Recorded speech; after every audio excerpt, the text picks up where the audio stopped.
Saudações nacionalistas e meus caros senhoras e senhores, preparem-se para ver um líder em ação, André Ventura. André Ventura, convidado pelo Pedro Santana Lopes, onde o presidente do Chega, nesta entrevista explosiva, o homem que não tem medo de dizer as verdades que Portugal precisa de ouvir, desmonta o caos da justiça portuguesa com argumentos afiados como uma lâmina. Ele expõe atrasos escandalosos, como o caso do José Sócrates. Como todos vocês sabem como é que esta justiça funciona, que já se arrasta há mais de 10 anos, e mostra como um presidente forte pode mudar tudo isto. Se queres ver coragem, integridade e visão real, fica então aí até ao fim para assistir então aos highlights da entrevista de André Ventura com o Pedro Santana Lopes. Andem daí. Gostava de perguntar, entrando diretamente a um tema que tu falas muito, disse, se eu mandasse, eles estavam lá dentro, estavam presos. Esta situação do julgamento de José Sócrates, em que o segundo advogado abdica de continuar com o mandato, renuncia a esse mandato, se fores eleito Presidente da República, aqueles quando te ouvem acham que podes fazer diferente, mas o que é que podes fazer como Presidente da República com a separação de poderes que há? Estás a ver? Eu acho que a questão é fundamental, é talvez das que mais me colocam, mesmo na rua, que é como é que vamos conseguir fazer esta mudança na justiça que temos que fazer. Eu tento sempre dizer que o Presidente da República pode influenciar uma reforma da justiça decisiva. Isto que eu tenho visto com o José Sócrates, francamente, e nós os dois, no nosso caso, somos juristas também, eu nunca pensei que isto fosse possível. E eu até me considero conhecedor bastante da legislação processual. Mas está num limite tal que as pessoas já sentem que quer dizer, já houve uma série de expedientes dilatórios e de recursos que todos conhecemos e que todos conhecemos da lei. Agora, esta estratégia, pelo menos, enfim, do que eu conheço, pareceu-me completamente inaudita em Portugal, que é agora o advogado é usado também como forma de ir atrasando o processo, porque repara, cada vez chega um novo advogado, ele depois ao fim de 5 dias sai, pede à juíza 2 meses para ver o processo, o julgamento para, eles ficam à espera que o novo advogado veja o processo e quando dão esse tempo, porque senão eles recorrem para o tribunal novamente, o advogado desiste. Isto é canalhice pura, isto é uma tentativa ignóbil de fugir à justiça. Eu acho que nós temos que pôr mão nisto porque isto não é uma questão só dos políticos. Isto mete tudo em causa. Eu estou convencido que os juízes, os magistrados do Ministério Público, os advogados têm vergonha desta situação. E eu acho que Ventura, mas o que é que significa pôr mão nisto no cargo de Presidente da República? É essa a questão. Eu tenho defendido que o Presidente da República pode exercer uma magistratura fundamental de influência a nível de uma reforma da justiça. E acho que isso até há 1 ou 2 adversários que também concordam com isso. Porém, não é o chamado pacto para a justiça que muitos defendem e que, na verdade, não acabará por não mudar nada daquilo que temos, porque nem eles, os meus adversários, são capazes de dizer concretamente o que é que acham que esse pacto devia ter. E eu já o disse várias vezes, nós queiramos ou não, nós vamos ter que limitar o número de recursos que hoje é possível fazer no âmbito dos processos penais. Vamos ter que criar um regime que permita, quer no âmbito do confisco de bens, quer no âmbito da celeridade dos julgamentos, ter eficácia. Eu não consigo compreender. Até se dizia a brincar, mas isto nas redes sociais até está muito espalhado. O Nicolás Maduro foi preso há uns dias, há 6 dias ou há 7 dias. Até se dizia, mais ou menos a brincar, mais ou menos a sério, que ele de certeza que vai ser preso e condenado antes do José Sócrates. E ele só foi apanhado há 4 dias. O José Sócrates foi há 12 anos. 12 anos. E eu acho que isto, se nós permitirmos que este tipo de situações continue, isto só vai desacreditar toda a gente. Portanto, eu queria fazer prioridade no meu mandato, se for eleito, para já vamos ter uma segunda volta. E como tu dizias, Pedro, este tema teve um bocado arredado do debate político e eu acho que fazia sentido que os candidatos presidenciais discutissem a justiça numa segunda volta. Agora já não haverá tempo para isso, mas numa segunda volta, eu se passar à segunda volta, gostava muito de discutir com o meu oponente o que é que ele pensa da justiça e como é que a quer tornar diferente, porque eu sei exatamente o que é que quero, o que é que acho que devia acontecer e qual é o caminho que devíamos percorrer.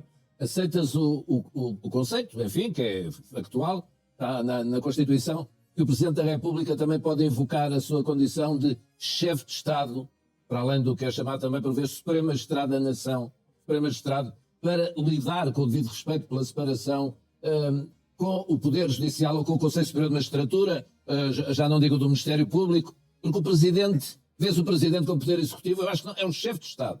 Já não digo que é o Poder Moderador, como Benjamin Constant, mas admites invocar essa tua qualidade se fores eleito? Diz.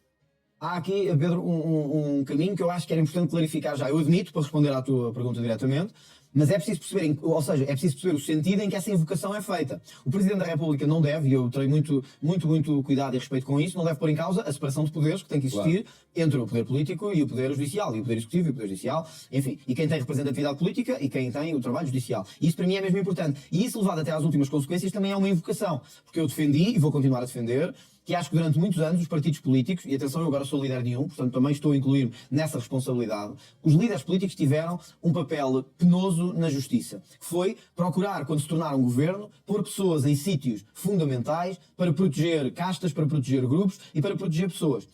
Eu gostava de uma das muitas coisas que a justiça merecia mudança, eu gostava de uma das coisas, e gostava de fazê-lo sendo político e podendo isso até vir a afetar o Chega, a mim, acho que deve ser assim. Eu gostava de tirar aos políticos o poder de nomeação de figuras da justiça. Se me perguntares assim, e tens a solução mágica para isto resolver amanhã?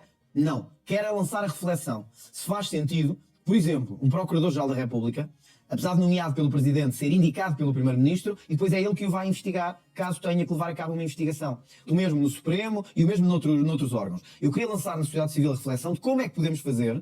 E isto não tem nada a ver nem com o atual Procurador-Geral, que eu tenho boa impressão dele, nem com as pessoas que estão no Supremo. Tem que ver com a reflexão que eu acho que devemos deixar para o futuro, que é ter um poder judicial completamente independente do poder político, com capacidade de intervir se tiver que intervir, mas também sem entrar, evidentemente, em jogos políticos. E, portanto, eu sou capaz de fazer essa invocação.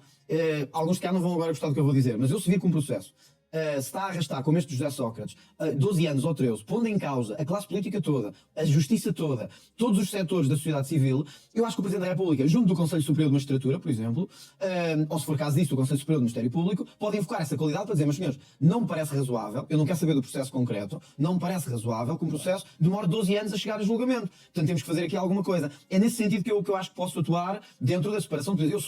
Eu sou, Pedro, e acho que do que me conheces sabes isso, eu digo muitas vezes isto mesmo aos jornalistas, na justiça como no jornalismo nós temos que ter muito cuidado. Porquê? Porque são os poderes escrutinadores.